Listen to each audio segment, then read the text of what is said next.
Hi, in today's tutorial I'm going to show you how to caption image on the Google Docs website.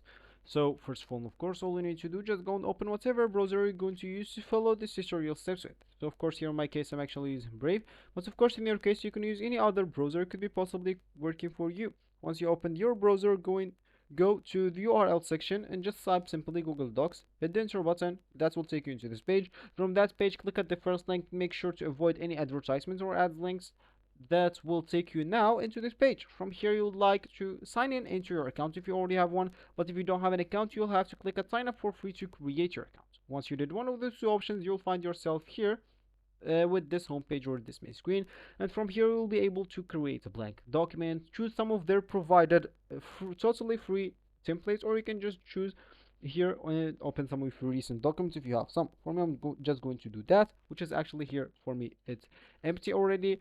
And now I would like to show you how to caption image on the Google Docs. So of course you would like to use for that the drawing option to add caption to image. So of course let's just add an image here as an example. Let me just get small image like that and copy that, go here, come and do that, and that will be our image. So of course here I'm just going to click at add and add a drawing, new one, and go here and we would like to add a caption, like we would like to add whatever, hello. Do that, save and close, and make sure, okay, so we added this hello above our picture, so just do that. And now I'm just going to drag this and make it in front of text, and of course I'm just going to drag it into here into my image, and that's how we actually add caption.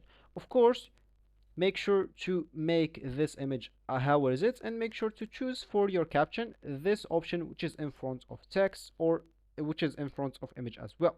So this will be actually for this tutorial. I hope you like it. Thank you guys for watching. Goodbye.